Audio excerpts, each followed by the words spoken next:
Hello. कैसा? तन्ने video देखा हमारा? अच्छा लगा तो सब्सक्राइब ही कर दो मेरे भाया। मैं फिर रिपीट कर रहा हूँ, जो लोग सिर्फ फिंगरप्रिंट्स करने जा रहे हैं उनसे भी बेसिक इंटरव्यू की जा रही है कि अब वीज़ा ऑफिसर वहाँ पर आपकी इंटरव्यू फेस टू फेस नहीं ले रहा है। आपकी इंटरव्यू के दौरान एक बहुत ही मेजर क्वेश्चन पूछा जा रहा है। वो ये है कि नमस्कार, कैसे हैं आप लोग? हर एक वीज़ा प्रोसेस में कभी कभी कोई ना कोई इंटरव्यू होती है। सेम ही स्लोवेनिया के वर्क परमिट के प्रोसेस में भी इंटरव्यूज़ होती हैं। पहले ये इंटरव्यू इन पर्सन हो रही थी, अब भी इन पर्सन ही होती हैं, लेकिन इसमें एक बहुत ही बड़ी अपडेट आ चुकी है।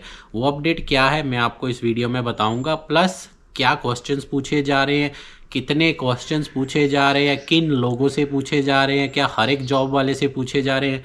आज इस वीडियो में मैं वो हर एक चीज़ के बारे में आपको बताऊंगा जो आपको पता होनी चाहिए स्लोवेनिया की वर्क परमिट की इंटरव्यू देने के टाइम के वक्त। तो वीडियो में बने रहें। तो चलिए शुरू करते हैं। रिसेंटली एक बहुत ही बड़ा अपडेट आया है स्लोवेनिया का। वो ये आया है कि अब अम्बेसी ने अपनी जो पुरानी लोकेशन थी वो बंद कर दी है, अब नई लोकेशन पे चले गए हैं। वो बहुत सारी अपॉइंटमेंट्स कैंसिल हुई हैं और उनको रीशेड्यूल किया जा रहा है। कई लोगों को अर्ली अपॉइंटमेंट्स मिल रही हैं, कई लोगों को बहुत ही 3-4 महीने के बाद की अपॉइंटमेंट्स मिल रही है। बहुत ही नॉर्मल है, आपको घबराने की ज़रूरत नहीं है कि क्यों कैंसिल हो गई है और इसके बाद आपकी रीस्केड्यूल क्यों हुई है। कोई प्रॉब्लम नहीं है, अम्बेसी ही कर रही है। अगर अम्बेसी से डॉक्यूमेंट आ रहा है तो अम्बेसी ही ये सब कर रही है। अब बात आती है कि अम्बेसी ने जो ये लोकेशन चेंज की इसका रीज़न क्या है। देखिए, बहुत सारे लोग जो मेरी वीडियो देख रहे हैं जो ऑलरेडी स्लोवेनिया में हैं उनको तो पता ही होगा कि जब भी आप स्लोवेनिया की जो पुरानी एम्बेसी की लोकेशन थी वहाँ पर जाते थे, वहाँ पर आपको भीड़ दिखती होगी। लोग बाहर लाइन लगाकर खड़े हुए हैं, एक एक करके अंदर जा रहा है, या चार चार पाँच पाँच कर कर अंदर जा रहे हैं। मतलब इतनी बड़ी स्पेस नहीं थी। इतने वीज़ाज अप्लाई हो रहे हैं कि स्लोवेनिया की एम्बेसी को, मतलब मैं तो यही बोलूँगा कि आप लोगों ने उनको मजबूर कर दिया नई लोकेशन पर जाने के लिए। तो ये एक बड़ा रीज़न था कि उन्होंने अपनी एम्बेसी ने लोकेशन चेंज की। अब जो ये इंटरव्यू का प्रोसेस है इसमें जो बड़ी अपडेट आई है वो ये है कि पहले वहाँ क्या होता था, आप अंदर जाते थे, फिंगरप्रिंट्स देते थे, आपको एक पेपर दिया जाता था, उस पर क्वेश्चंस लिखे हुए होते थे, आपको उनके आंसर्स देने होते थे। फिर उसके 15-20 मिनट बाद आपके साथ जो वीज़ा ऑफिसर होता था वो इंग्लिश में इंटरव्यू करता था। अब जो बड़ी अपडेट आई है वो ये है, या फिर आप ये कह सकते हैं जो बड़ा चेंज हुआ है वो ये है कि अब वीज़ा ऑफिसर वहाँ पर आपकी इंटरव्यू फेस टू फेस नहीं ले रहा है। आप जाते हो, आपके फिंगरप्रिंट्स होते हैं, जो भी उन्होंने इंडियन वर्कर्स वहाँ पर काम करने के लिए रखे हैं एम्बेसी में, वो आपको एक पेपर दे देते हैं। फिंगरप्रिंट्स होने के बाद वो बोलते हैं आपके पास 20 से 25 मिनट है। 25 भी मैं बहुत ज़्यादा बोल रहा हूँ, 20 मिनट ही हैं। इसमें जितने क्वेश्चंस दिए हैं उसके आपने आंसर देने हैं। मैं आपकी कोई हेल्प नहीं करूँगा, कोई भी मिस्टेक में मैं आपकी हेल्प नहीं करूँगा। 20 मिनट का टाइम है, सब आंसर्स दे दो। अब वो क्वेश्चंस कितने होते हैं और वो क्या होते हैं, ये जो क्वेश्चंस होते हैं ये आपके रिलेटेड, आपकी कंपनी के रिलेटेड, आपकी सैलरी के रिलेटेड, या फिर स्लोवेनिया के रिलेटेड कुछ भी हो सकते हैं। अब जो रीसेंट एग्जांपल्स मैं बताना चाहता हूँ, मेरी रिसेंटली बात हुई थी तो उन्होंने मुझे बताया कि कई लोगों को जॉब के अकॉर्डिंग्स क्वेश्चंस आ रहे हैं। जैसे कि कई लोगों की जॉब ड्राइवर की है तो उनको ड्राइवर के रिलेटेड क्वेश्चंस आ रहे हैं। अब इसमें क्वेश्चंस आते कितने और ये 20 मिनट का टाइम ही क्यों है, तो इसमें कोई भी फिक्स नहीं है कि आपको 5 क्वेश्चन ही पूछे जाएंगे, 10 ही या 15 ही। कई लोगों को 30-30 क्वेश्चन भी पूछे गए हैं, कई लोगों को सिर्फ 10 क्वेश्चन पूछे गए हैं और कई लोगों को 20 से 15 पूछे गए हैं, कई लोगों को 5 ही पूछे गए हैं। तो इसमें कोई फिक्स नहीं है। अब ये क्वेश्चन आ कैसे रहे, अब जैसे मैं आपको एक एग्जांपल देता हूँ। अगर मैं किसी कंस्ट्रक्शन की जॉब में जा रहा हूँ तो उसमें मेन क्वेश्चंस यही होंगे कि आपका वर्क एक्सपीरियंस क्या है, आपने पहले कहीं काम किया है, आप स्लोवेनिया में कहाँ जा रहे हो, आपके मालिक का नाम क्या है, आपकी सैलरी कितनी होगी, आप क्या काम करोगे स्लोवेनिया में, इसके अराउंड ही सारे क्वेश्चंस होंगे। अब इसकी तैयारी कैसे करनी है, तैयारी करने के लिए सबसे पहले अगर आपने किसी एजेंसी के थ्रू अप्लाई किया या आपने डायरेक्ट कंपनी में अप्लाई किया है, आपको सब नॉलेज होनी चाहिए। आप उनको बताओ कि मेरी इंटरव्यू, वही आपको बता देंगे आपकी इंटरव्यू आई है। सारी इन्फॉर्मेशन रियल में बताओ कि मैंने जो वहाँ लिखना है वो मैं सही लिख के रहा हूँ। कई लोगों को एजेंट्स अच्छी इन्फॉर्मेशन नहीं बताते हैं जो कि लिखने वाली होती है, अपने ही तरीके से इंटरव्यू की तैयारी करा देते हैं। ये बहुत ही गलत बात है। तो आप अपना कम्युनिकेशन सही रखें कंपनी या एजेंट के साथ, उसको बोले मुझे सही इन्फॉर्मेशन दे। कंपनी का नाम सही पता होना चाहिए आपको, सैलरी कितनी है ये पता होना चाहिए आपको। सबसे इम्पॉर्टेंट चीज़, जहाँ पर आप स्लोवेनिया में रहोगे उसका एड्रेस होना चाहिए आपके पास। उसके बाद आप जहाँ काम करोगे वहाँ का आपको लोकेशन का पता होना चाहिए, या फिर आप काम क्या करोगे, क्या क्या आपकी मतलब रिस्पॉन्सिबिलिटीज़ होंगी ये भी पता होना चाहिए। ये जो चीज़ें हैं बहुत ही इम्पॉर्टेंट होती हैं। अगर आप इसमें झूठ बोलते हो या फिर गलत बता देते हो तो आपका रिजेक्शन का चांस बढ़ जाता है, ठीक है। तो मैं तो सजेस्ट करूँगा जो सही है वो ही बोलो। आपकी इंटरव्यू के दौरान एक बहुत ही मेजर क्वेश्चन पूछा जा रहा है, वो ये है कि क्या आप किसी को पैसे दे रहे हो आपका वर्क का, ये जॉब का सब करवाने का। आपने उसमें नो ही बोलना है। रीज़न यही है सबसे बड़ा, क्योंकि अगर आप उसमें येस बोलोगे तो बहुत सारी और इन्फॉर्मेशन मांगी जाएंगी। आपका एजेंट प्रॉब्ली आपको बता ही देता है कि उसमें नो बोलना है, येस बोलना है, जो भी है। इस पर मैं ज़्यादा बात नहीं करूँगा, लेकिन ये बहुत ही बड़ा क्वेश्चन है, केयरफुली इसका आंसर देना है। प्लस आपको पता होना चाहिए कि आपकी एप्लीकेशन में जो मालिक है उसने लगाया क्या क्या है, या फिर आपकी एजेंसी ने आपकी एप्लीकेशन जो प्रिपेयर होने के दौरान क्या क्या डॉक्यूमेंट्स लगाए थे। अगर कोई एक्सपीरियंस लगाया है आपको बिना बताए, आपको पता होना चाहिए, क्योंकि एम्बेसी के पास सब कुछ होता है और वो आपसे कुछ भी पूछ सकते हैं जो भी आपकी एप्लीकेशन में लगा है। तो केयरफुल रहना पड़ेगा अब आपको। अब मैं थोड़ी बात करना चाहता हूँ कि ये ज़रूरत क्या पड़ गई स्लोवेनिया को कि पहले कोई इंटरव्यू नहीं होती थी, फिर बीच में लिखकर भी इंटरव्यू होनी शुरू हो गई, फिर पर्सन टू पर्सन भी हो गई, और अब सिर्फ रिटर्न ही क्यों ले रहे हैं। तो रिटर्न इसलिए ले रहे हैं क्योंकि रिटर्न में क्या होता है, वो देखना चाहते हैं कि ये बंदा रियली इसको नॉलेज है कि नहीं है। एक तो इससे आपकी इंग्लिश का पता चल जाएगा कि आपको क्वेश्चंस अंडरस्टैंड हो रहे हैं कि नहीं हो रहे। दूसरा, अगर आप कोई गलती कर रहे हो या आप कोई मिस इन्फॉर्मेशन दे रहे हो, उनके लिए ईजी हो जाएगा आपका रिजेक्ट करने के लिए। तो प्रिपेयर रहो, ठीक है। थोड़ी बहुत तैयारी करके रखो। मैंने वीडियो बनाई हुई है, जो टॉप क्वेश्चंस पूछे जा रहे हैं उसको चेक कर लो। मेरी वेबसाइट के ऊपर वो क्वेश्चंस की लिस्ट भी पड़ी हुई है, आप चेक कर सकते हैं। मैं तो यही सजेस्ट करूँगा कि प्रिपेयर होकर जाओ।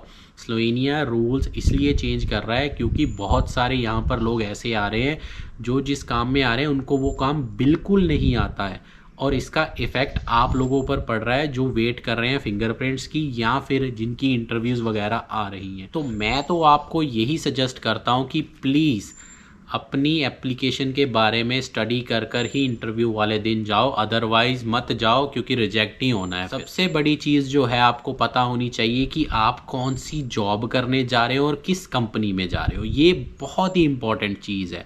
अगर आप ये नहीं अंडरस्टैंड कर रहे, ये आपको नहीं बताया जा रहा, तो ऑटोमेटिकली आप समझ लो इवन कि इंटरव्यू के बाद भी आपका कैंसिल होगा। और ये बात उन लोगों पर भी अप्लाई करती है जो लोगों की इंटरव्यू नहीं है, सिर्फ फिंगरप्रिंट्स है। भाई साहब, वहाँ पर आपको कुछ भी पूछा जा सकता है, तो प्रिपेयर हो। आपको आपकी कंपनी का पता होना चाहिए। ऐसी कोई बात नहीं है कि अगर आपके सिर्फ फिंगरप्रिंट्स ही आए हैं ना अपॉइंटमेंट में तो आपसे कुछ पूछा नहीं जाएगा।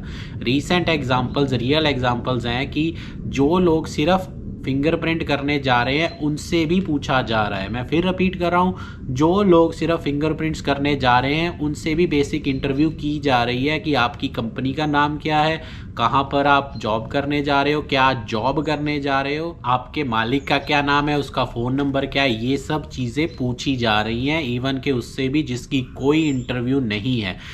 तो प्रिपेयर होना बहुत ही ज़रूरी है। प्लस मैं आपको इसमें एक चीज़ बताना चाहता हूँ, देखिए इसमें कोई सिलेबस नहीं है कि ये क्वेश्चन, ये कोई भी क्वेश्चन आ सकता है।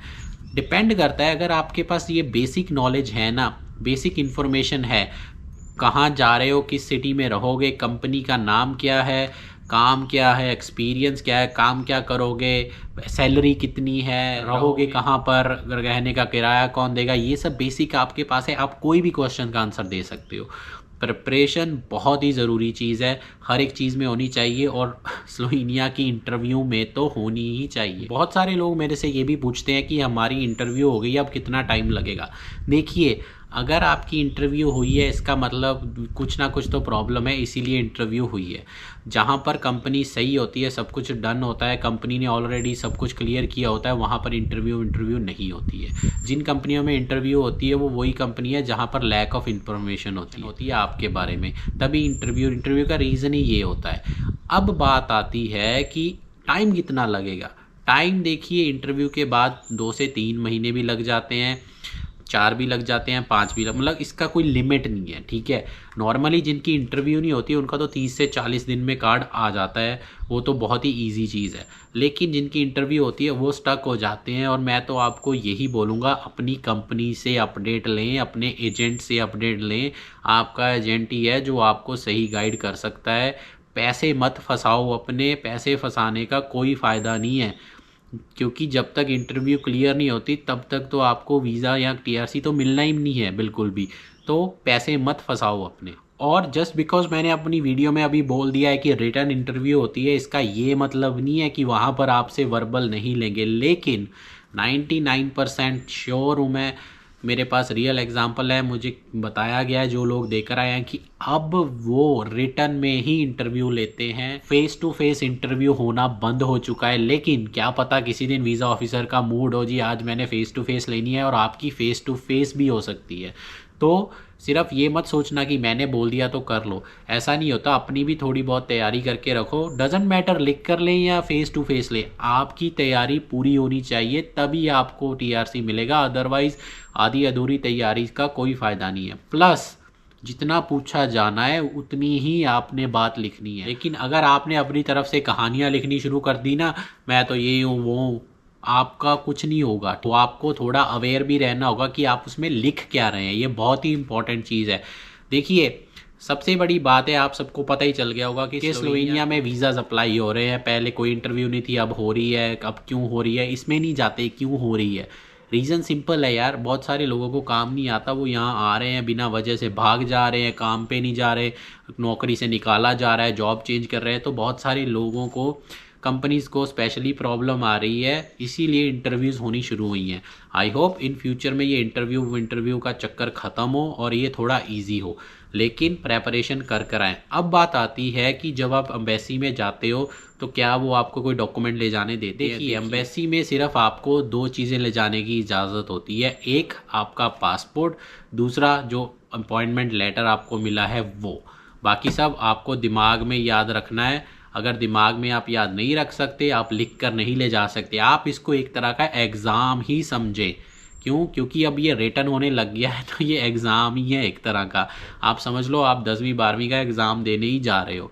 तो ये सब चीज़ों का ख्याल रखना है। प्लस अगर कोई डायरेक्ट कंपनी के साथ अप्लाई कर रहा है, कोई एजेंट नहीं है, या अपने एजेंट को भी रिक्वेस्ट करो, क्योंकि अगर आपकी इंटरव्यू आई है ना, तो 100% मैं श्योर हूँ कि कंपनी से भी क्वेश्चंस पूछे गए हैं। तो कंपनीज़ के साथ कांटेक्ट करके ट्राई करो पता करने की कि आपसे पूछा क्या गया है कंपनी को।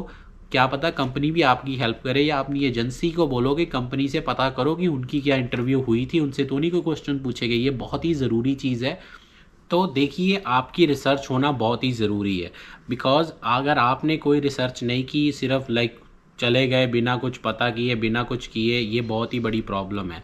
आपको सब पता होना चाहिए कि आप इंटरव्यू में क्या बोलेंगे, कैसे प्रिपेयर करेंगे। देखिए, इंटरव्यू का रीज़न ही सिर्फ ये होता है कि आपने उनको सेटिस्फाइड करना है। बाकी अगर आपके कोई भी क्वेश्चंस है, आपको अभी भी कोई कन्फ्यूजन है, आप मेरे से कमेंट्स में पूछ सकते हो। मैं तो हर किसी का जवाब दे ही रहा हूँ। 1-to-1 कॉल बुक कर सकते हो, अवेलेबल है। मेरे पास हैं स्लॉट्स अभी। आप मेरी वेबसाइट पे जाकर डेट और टाइम चेक कर सकते हैं, आपको सब कुछ पता चल जाएगा वहाँ पर। आई होप आपको ये वीडियो सही लगी हो। लाइक कर दें वीडियो को, सब्सक्राइब करें मेरे चैनल को। मैं बार बार रिपीट करता हूँ कि आप लोग मेरी वीडियोस देखते हो लेकिन सब्सक्राइब नहीं करते, तो रिक्वेस्ट कर रहा हूँ मैं आपसे, चैनल को सब्सक्राइब करें ताकि मुझे मोटिवेशन मिले नई से नई वीडियो बनाने की। तो इस वीडियो में बस इतना ही। धन्यवाद।